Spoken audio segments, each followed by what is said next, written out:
Assalamualaikum warahmatullahi wabarakatuh. Kami, calon guru penggerak Angkatan 9 Kabupaten Pemalang, akan melakukan demonstrasi kontekstual modul 2.3, coaching dalam supervisi akademik, yang terdiri dari pengamat, coach, dan coaching. Perkenalkan kami, saya dari SMP Negeri 2 Dongkal. Gus Rianto dari SMA Negeri 1 Petarukan. Ismail dari SMP Negeri 1 Landu Dongkal. Saksikan untuk sesi berikutnya.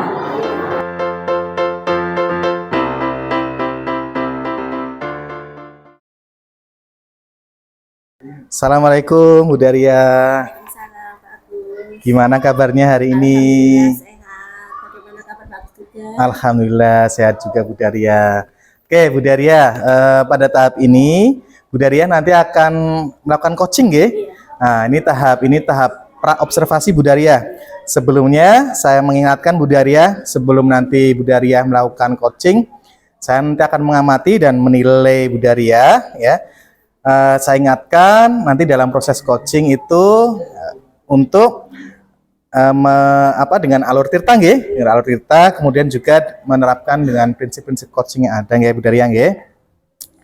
Baik Bu Daria, sebelum mulai coaching, saya akan menanyakan ke Bu Daria ya sebagai coach nantinya dalam percakapan coaching nanti. Yang pertama, kompetensi coaching apa yang akan dikembangkan Bu Daria?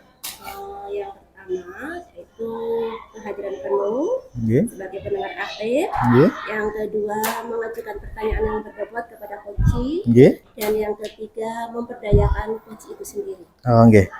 Jadi Bu Daria nanti akan mengembangkan kompetensi coachingnya dengan tadi kehadiran penuh, kemudian mendengarkan aktif, serta mengajukan pertanyaan berbobot dan memberdayakan coaching. Yang kedua Bu Daria, dari kompetensi yang ketiga tadi yang disebutkan Bu Daria, kompetensi apa yang spesifik ya yang akan dilaksanakan pada observasi dalam percakapan coaching nanti Bu Daria? Seperti yang sudah saya sampaikan tadi Pak, tadi kan ada 3 kompetensi ya, ada 3 indikator. Nah, untuk kali ini nanti saya akan menspesifikkan, yaitu yang pertama adalah mendengarkan aktif, hadir sepenuhnya untuk coaching. Yang kedua adalah mengajukan pertanyaan-pertanyaan yang berbobot. Dalam mengajukan pertanyaan yang berbobot ini, di mana saya itu selalu mengajukan pertanyaan yang terbuka, tidak asal menyampaikan pertanyaan, sehingga nanti dapat informasi dari si coach itu sendiri. Berarti ada 2 Bu Daria ya. Yang pertama adalah kehadiran penuh dengan mendengarkan aktif serta mengajukan pertanyaan yang berbobot untuk yang spesifik nanti akan dikembangkan Bu Daria dengan tadi pertanyaan terbuka Baik Bu Daria, indikator ketercapaian dari tujuan pengembangan yang diinginkan Bu Daria itu apa? Sesuai dengan indikator pada pertama, itu tadi ada 3 indikator Pak. Yang pertama adalah mendengarkan aktif, yang kedua adalah mengajukan pertanyaan yang berbobot, dan yang ketiga adalah memberdayakan coach. Di mana nanti coach itu saya akan membantu membuat sebuah rencana aksi yang spesifik yang mendorong ide dari coach itu sendiri, dan meminta saran berbagi. Kalau saya diminta saran untuk berbagi pengalaman, akan saya lakukan terkait dengan kegiatan coaching hari ini Pak. Dan dengan harapan adanya solusi yang terbaik yang didapatkan dari pertemuan yang akan dilakukan. Artinya Bu Daria, indikatornya adalah tadi ada solusi nanti dari coaching dari coaching yang nanti akan di coaching Bu Daria, ada solusi, mereka bisa menemukan solusinya tersendiri gitu. Baik Bu Daria, selanjutnya ya saya serahkan kegiatan coaching ini pada Bu Daria ya sebagai coach nantinya, dan nanti saya mengingatkan Bu Daria untuk proses coachingnya ya. Saya akan mengamati Bu Daria ya dengan tadi untuk rubrik penilaiannya ya, agar bisa kehadiran penuh, mendengarkan penuh, kemudian mengajukan pertanyaan berbobot dan memberdayakan coaching. Selamat untuk melakukan kegiatan coaching Bu Daria. Monggo selanjutnya bisa lakukan coaching terlebih dahulu. Assalamualaikum warahmatullahi wabarakatuh. Waalaikumsalam warahmatullahi wabarakatuh. Selamat pagi pagi Mas Ismail. Selamat pagi Bu. Kira-kira Pak Ismail hadir ke sini ada acara apa ya? Ini Bu, yang seperti yang sudah saya sampaikan di WhatsApp ya Bu. Saya hari ini ingin curhat Bu. Ingin curhat. Kira-kira curhat tentang apa ya? Jadi saya itu habis dari kelas Bu. Di kelas entah kenapa siswa itu tidak bisa terkondisikan Bu dalam pembelajaran. Jadi kelasnya sangat gaduh, sangat bising seperti itu Bu. Pak Ismail selama ini di kelas itu apakah tidak memperhatikan keadaan siswa di kelas? Biasanya sih saya ada di awal pembelajaran itu saya mengecek kehadiran mereka Bu. Kemudian ada sedikit permainan yang saya terapkan untuk bisa menghadirkan mereka bisa fokus ke saya Bu. Nah, tapi kemarin itu karena kan ini minggu terakhir ya Bu dalam pembelajaran. Nah itu saya ceritanya ingin ngejar materi Bu. Jadi begitu masuk saya mengucapkan salam, kemudian saya langsung masuk ke materi. Nah yang biasanya saya ada permainan, kemudian saya mengecek kehadiran mereka, itu tidak saya lakukan Bu. Oh, jadi permasalahannya Pak Ismail itu dalam di kelas itu kurang kondusif. Iya betul Bu. Kurang disiplin. Iya seperti itu Bu. Karena keinginannya untuk mencapai materi iya gitu.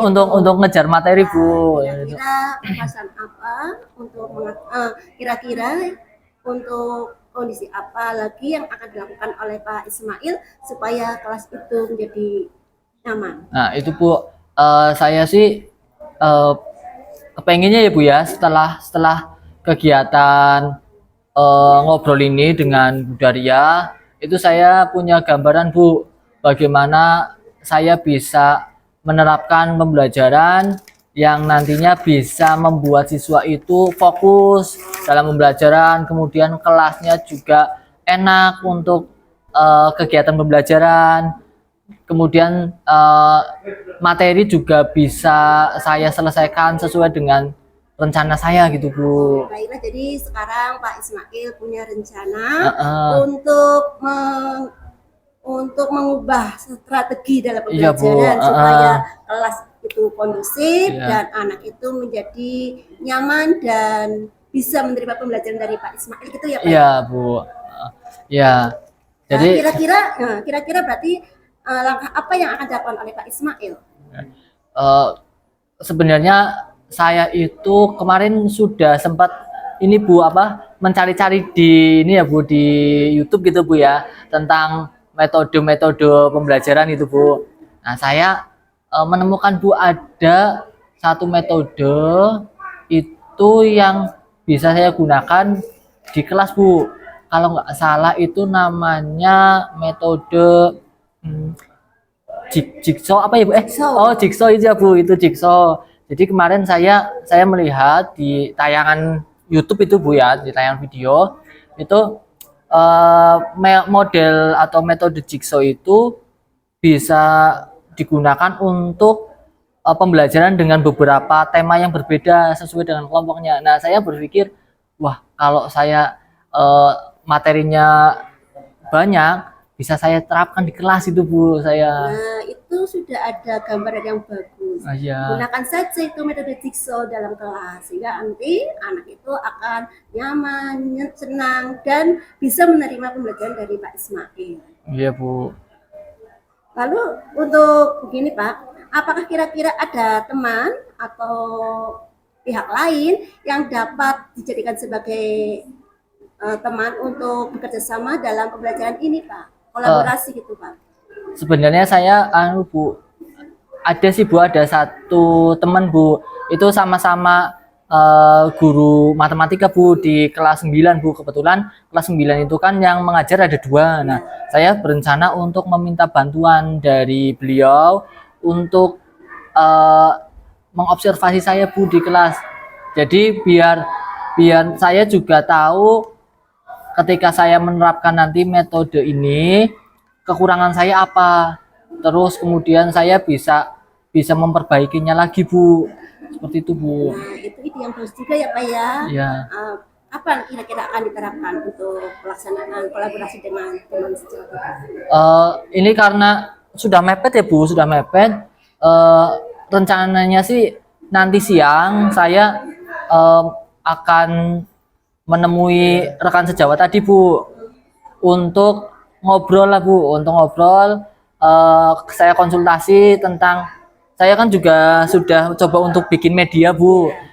Mau konsultasi medianya dulu, kemudian kalau penerapannya sih karena ini sudah di hari Selasa ya Bu, saya pengennya mungkin di hari Kamis atau Jumat itu saya sudah bisa Bu menerapkan di kelas tersebut Bu, karena agar materi yang tadi sudah saya susun itu walaupun padat bisa tersampaikan itu Bu. Jadi akan membuat sebuah media. Kira-kira media apa yang akan digunakan Pak? Oke. Kalau media sendiri Bu, karena kelas-kelas tersebut itu kan kelasnya yang aktif gitu Bu, aktif kegiatan gitu ya. Saya sih merancangnya medianya itu nanti mereka langsung praktek gitu Bu, praktek. Jadi nanti ada beberapa kegiatan yang mereka langsung praktek menerapkannya. Untuk materinya sendiri kan saya ini materinya bangun ruang itu Bu. Nah, bangun ruang itu kan ada mencari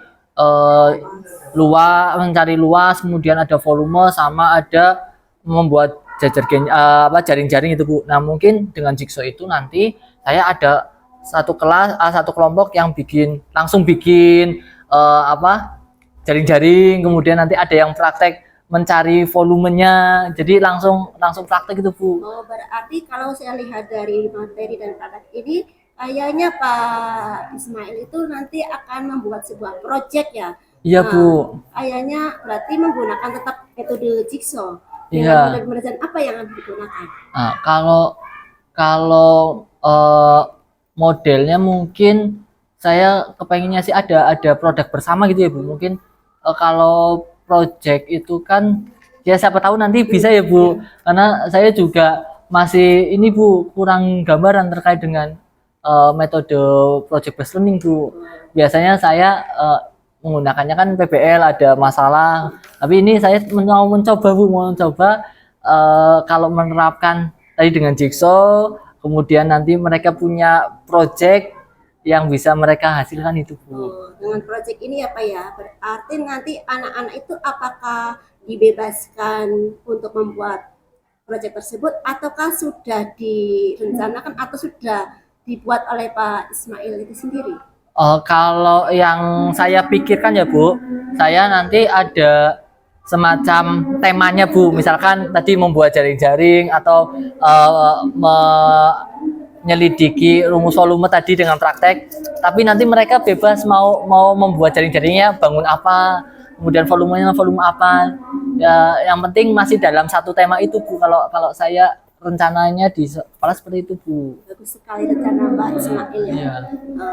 Bagaimana setelah kita adakan pertemuan ini, apakah kira-kira Pak Ismail masih ada ganjalan dari masalah pembelajaran tadi? Nah, saya sebenarnya masih ada yang saya pikirkan sih Bu, terkait dengan kadang kan